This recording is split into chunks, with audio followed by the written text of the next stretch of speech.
Hello बच्चों, let's read this question. So this question says a machine gun has a mass of 15 kg. It fires 100-gram bullets at the rate of 40 bullets per minute at a speed of 600 metre पर second.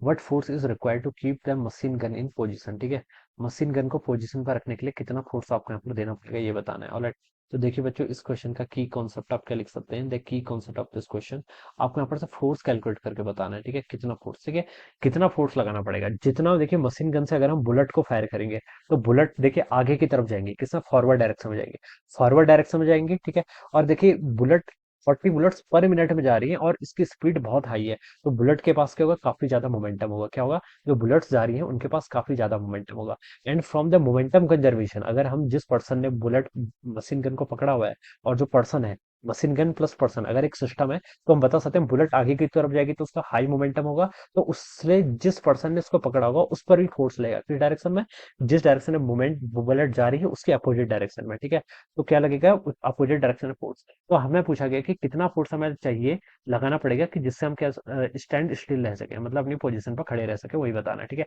What force is required to keep the machine gun in position, machine gun आपकी position पर है. ठीक है, तो बच्चों देखिए force की डेफिनेशन क्या होती है. फोर्स की basic definition from the Newton second laws of motion, force होता है आपका rate of change of momentum. ठीक है, rate of change of momentum के इक्वल होता है. ठीक है, अब देखिए ये आपकी बुलेट्स मान लीजिए ऐसे जा रही है, आपकी एक बुलेट है. ठीक है, कोई आपके यहाँ पर मशीन गन छोड़िए, ये बुलेट है. ठीक है, इसकी वेलोसिटी आपकी बहुत हाई वेलोसिटी है. ठीक है, कितनी, 600 मीटर पर सेकंड के इक्वल, और 100 ग्राम्स की बुलेट है. बुलेट का मास देखिए कितना देर का, 100 ग्राम, यानी कि 0.1 केजी लिख सकते हैं. ठीक है, और और वो लगा है 40 बुलेट्स पर मिनट जा रही है. ठीक है, एक मिनट में आपकी कितनी बुलेट जा रही है बच्चों, 40 बुलेट जा रही है. ठीक है, तो मैं बता सकता हूँ कि एक सेकंड में कितनी बुलेट जाएंगी आपकी, 40/60 के इक्वल, कितनी आपकी 40/60. ठीक है, तो ये आप लिख सकते हैं एक सेकंड में आपकी इतनी बुलेट जा रही है. ठीक है, तो देखिए यहाँ पर आप लिख लीजिए, देखिए डीपी क्या है, change in momentum. Change in momentum किसके इक्वल होगा, एन आपकी मान लीजिए टोटल नंबर ऑफ बुलेट्स है, एक बुलेट का मोमेंटम चेंज कितना होता है, मास इंटू वेलोसिटी के इक्वल. ठीक है, चेंज बताना है, इनिशियली रेस्ट पे था तो माइनस जीरो हो जाएगा, दिस इज चेंज. ठीक है, डिवाइडेड बाय dt, dt को डेल्टा टी लिख लीजिए, टाइम इंटरवल में डिफाइन कर रहे हैं तो डेल्टा टी लिख लेंगे. ठीक है, तो ये आपका यहाँ पर से फॉर्मूला हो जाएगा.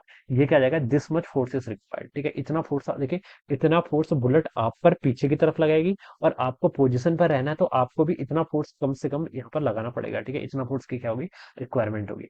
एन क्या है आपकी, नंबर ऑफ बुलेट्स. ठीक है, तो कितनी बुलेट्स जा रही है आपकी, क्वेश्चन बोलेगा कि 40 बुलेट्स पर सेकंड पर मिनट. ठीक है, तो एक सेकंड में आपका 40/60 हो जाएगा, तो ये आपने एन की वैल्यू रख ली.